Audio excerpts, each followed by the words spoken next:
Now, the global supply chains that support everything from manufacturing to e-commerce are now facing fresh disruptions. Tensions in the Middle East have slowed traffic through the Strait of Hormuz, a key global shipping route. Located above the United Arab Emirates and Oman, the 33-kilometer passage you see circled here connects the Persian Gulf to the Indian Ocean. Now, before the conflict, around 20 million barrels of oil flowed through daily, about a fifth of the world's consumption. Now they're being rerouted through paths like the Gorejask bypass and the East-West pipeline, able to link up around 0.3 and 0.7 million barrels of oil daily. Now, there's also the Abu Dhabi crude oil pipeline with about 1.5 million oil barrels passing through. And for more analysis, I'm joined by Dr. Jayant Menon. He is visiting senior fellow with the Regional Economic Studies program at IC's Yusof Ishak Institute. Dr. Menon, welcome to the show. Now, first of all, what are some of the short to medium-term impacts that you see Singapore's trade and logistics sector is set to face, especially in light of the ongoing conflict? I think in the short run, this is highly disruptive to everyone. We all wish this war had never happened.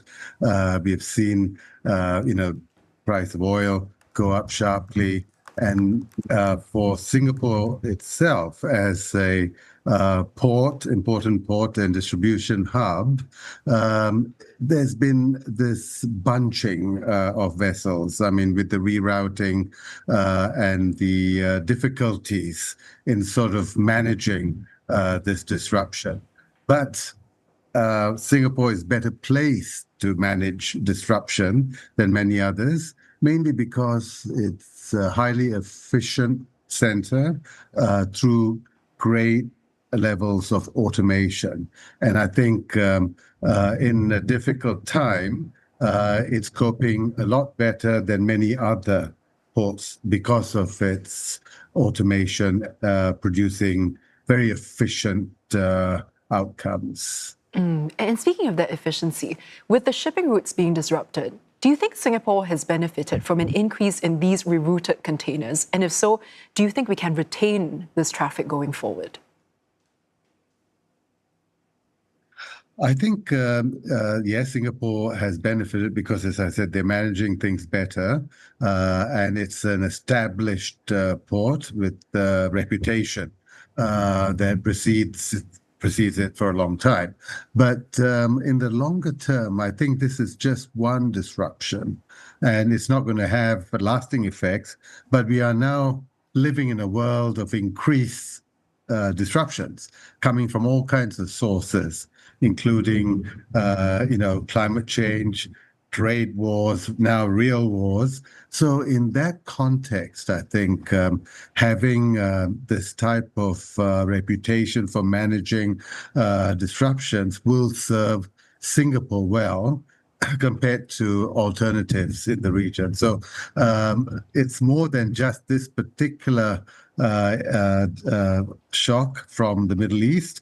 It'll be an ongoing thing, and it will benefit Singapore as being able to manage disruption better than others. Yeah. Well, despite the advantages that Singapore has, are we seeing intensifying competition from other regional hubs, especially from ports and logistics centers in the region?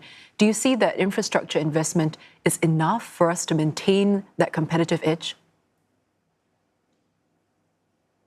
Yeah, so of course, there's many others that want to get a slice of this lucrative pie, this logistics and related activities is a growing sector. Malaysia is keen to get a bigger share, as well as many other countries in the region. I think Singapore has the first mover advantage, having been a port for a very long time, and having kept up with technological advances better than most others. So I think this investment now from Maersk is another sign that exemplifies that point of how its reputation has allowed it to attract the right kinds of investments from the leaders in this industry. Yeah, let's talk a bit more about this Maersk investment then. How significant do you think this additional investment by Maersk into Singapore will help build Singapore's reputation, both as a logistics hub and also will it help our resilience, especially during trade disruptions in such uncertain times? I think this is a very important investment in its own right, because, as I said, this is a leader in the industry, and it's chosen Singapore to expand its operations.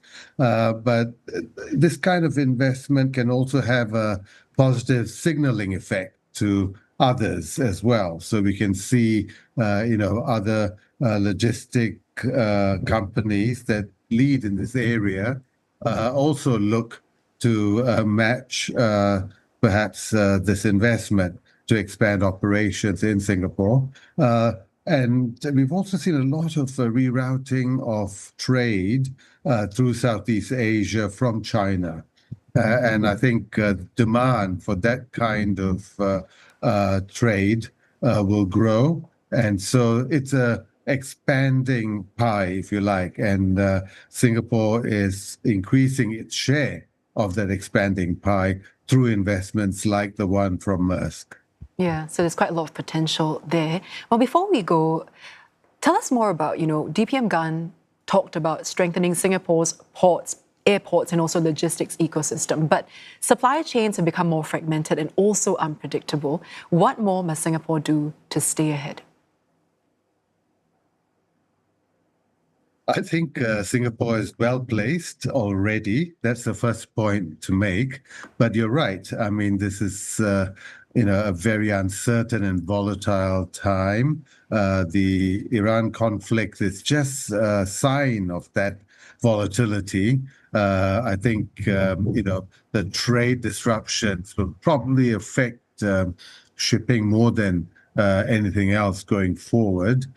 Singapore has got a very open door policy to bringing in the right kind of people and investments. It has the right governance structure, and it has the first mover advantage, as I said. So I think it's well placed, but it can't rest on its laurels.